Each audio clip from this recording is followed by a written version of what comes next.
درود دوستان عزیز، نشر نوبتی برنامه ترانسفر در عمل را در موضوع گزارش‌های ترانسفری فوتبال تاجیکستان و جهان منظورتان می‌گردانیم. سخنی نخست اطراف تغییرات بزرگی کادری در باشگاه خوجند می‌رود.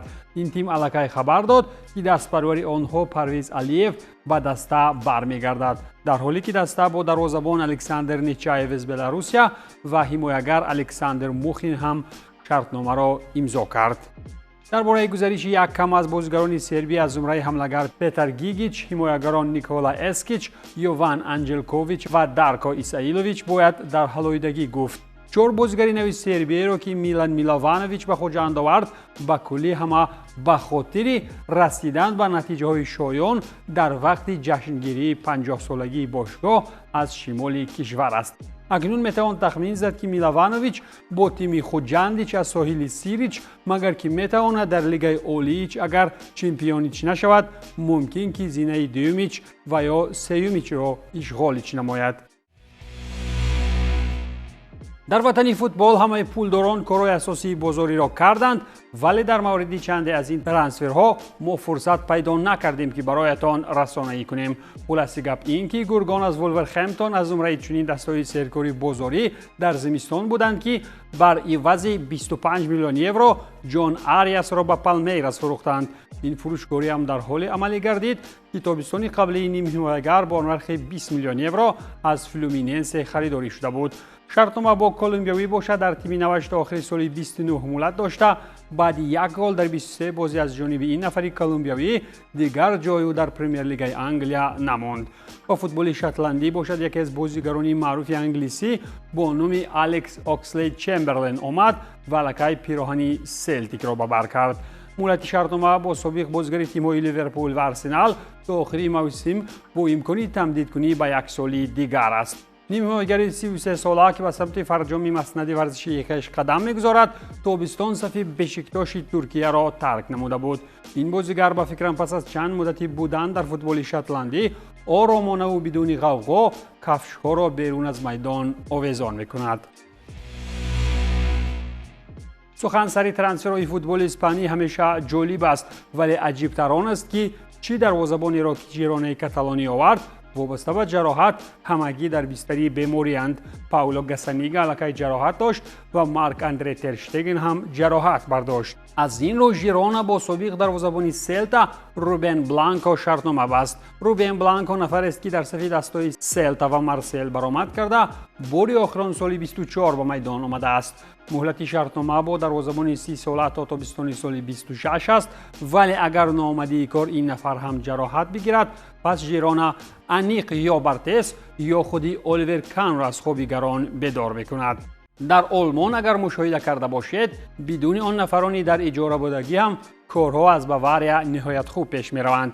از این راه رهبریتی دسته به خلاصه آمد که دفاعگر خویش ساشا بایر را به اجاره به گالاتاسرای روان نماید. این اجاره هم ارزشی 500,000 یورو را داشته.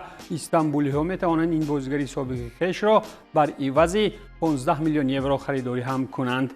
دفاعگر 25 ساله که بازیش به قول در باواریا نچسبید یا که سطحی او برای بازی در بوندسلیگا درست نآمد، دیگر باره به سمت ساحل‌های گرم و طبیعت خوشمنظره بحری سیاه می رود. معاش کاری بازیگر در حجم 175 میلیون یورو را تیم ترکی پرداخته. این موسم بایه همگی در صف باواریا 9 بازی در بوندسلیگا گذرانید، ولی دید که بهترش عمر 4 ساله خویش را در صف قهرمانان ترکیه ادامه دهد. گپسری فوتبال ترکیه و دستای نامدار استانبولی که رفت، پس باید چند سخن اطراف ترانسفرهای بشکتاش هم سخن از دهان برآورد. المپیک مارسل دفاعگرش مایکل امیر موریلو را به بشکتاش بر عوض 4.6 میلیون یورو فروخت.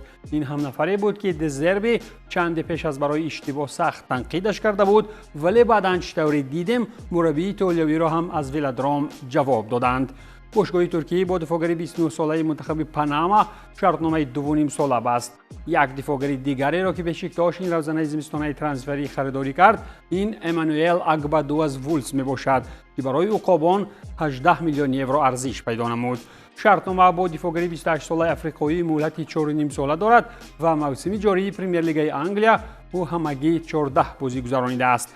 همچنین بشکتاش از روما دیویس واسکز را با امکان خریداری به اجاره گرفت. با همین کارش دسته سابق سولشر کاری میکند که از برای گالاتاسارای و فنربخچه زمانی رقابت در پایگاه قهرمانی چون استخوان در گلوه شود. مؤلف زیباترین گل چمپیونات جهان در سال 2014 خامس رودریگز کلمبیایی هم به زودی پی برد که از بیکار همه بیزار است، باز به یک دسته دیگر رفت. نفر سابق ریال مادرید که چند پیش در صف لیون مکزیکویی میدوید هم اکنون به صف مینسوتا از MLS پیوست. مدت شرطنامه با بازیگر 34 ساله طبق نقشه 0.5 بسته شده است. یعنی این معنی آن را دارد که در صورت خوب بودن بازیش در 6 ماه نخست باز و 6 ماه دیگر همکاری با بازیگر دوام داده می شود.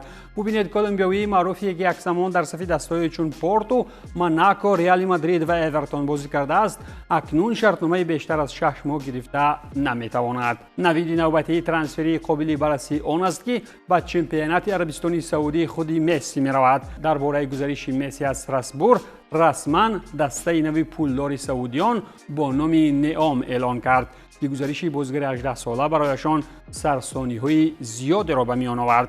قسمت اولی موسم را رایان مسی در دسته پا از لیگ دوم فرانسه گذرانیده در 14 بازی 2 گل و 2 ارسال گلی دارد.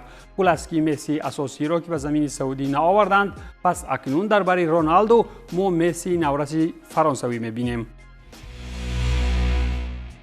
در چمپیونات روسیه دسته کراسنودار که موسم گذشته در 100 سالگی زنیت قهرمان شد و امسال نیز در جدول یکم است، پیش از آغاز قسمت دوم چمپیونات روسیه با بازیگری نو پرقوت شد. خوان مانوئل باسلی نفر است که به تنهایی عرابه وزنین دسته پری NN را به پیش میکشید، ولی اکنون شرطنامه کاری مولتش تا سال 28 با دسته مراد موسایف دارد. همین طریق حملور 26 ساله اورگوایی زمین نوفگوراد را با ملک آفتابی کراسنودار عوض کرد و این ارتباط ترانسفری هم بر عوض 15 میلیون روبل عملی گردید. اگر که برزگاوان این موسم هم توانند قهرمان شوند، پری NN باز 15 میلیون دیگر چون ایلووا پولی میگیرد. موسم جاری پرمیر لیگ روسیه بازیگر اورگوایی آمار 16 بازی و 7 گل داشته. در صورت درست گرفتن نقشه ها باید که با کراسنودار در روسیه تظاهر عنوانی قهرمانی شود، زیرا با تیم سابقش این قهرمانی در شب خواب هم نمیشد. ولی این قهرمانی کراسنودار و نیت جنوبی ها در راه دفاع قهرمانی کلاً به زنیت پولدار از ساحل‌های دریای نیو نمی‌خورد. دسته شهر پتربورگ که وابسته به نگرفتن جایزه جشنگیری 100 سالگیش را تا به امسال دراز کشید، با هر راه نباشد که این موسم می‌خواهد کلی جایزه ها را در فوتبال روسی به دست آورد. آنها الکای خود جان دوران را از النصر رونالدو این زمستان به اجاره گرفته. هدف هم برایشان مثل بعضی از دسته‌های وطنی ما تنها یک هدف است که این هم قهرمانی است. پول است که همصف رونالدو در زمین سعودی از گرمی‌های بیابانی و سردی‌های روسیگی در عوض برای پول‌های بزرگی وعدگی صورت گرفته. کلمبیایی باشد الکای در سن 22 سالگی پول‌های نفقوی را برای خود و اولادانش جمع کرده است. دوران الکای در چمپیونات‌های MLS عربستان سعودی و ترکیه بازی کرده، اکنون به روسیه آمد. حملور نیمه اولی موسم را طریق اجاره در صف فنربخچه گذرانیده، اکنون نیمه دوم موسم به نیت قهرمانی زنیت و گرفتن پول زیاد و بزرگترین کشور دنیایی آمد.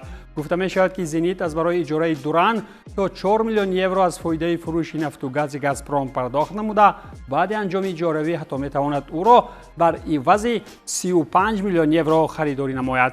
عجیب این است که معاش بازیگر این مدت تیم سعودی پرداخت نموده، او را به نظرم برای آن هر جا به اجاره روان میکنند تا در پیش چشمان رونالدو نتابد. پول است ما در النصر نفرانی نوفوران برای رونالدو مثل وینسان ابوبکر، اندرسون تالیسکا و جان دوران را دیدیم که از زمین سعودی هر جا پریشان شدند. کلمبیایی را از برای رونالدو باشد کلاً دورتر و به خود چمپیوناتی نزدیک به سیبیر بدرقه کردند. این بود پایان برنامه ترانسفر در عمل. تنسیت و پولدار باشید.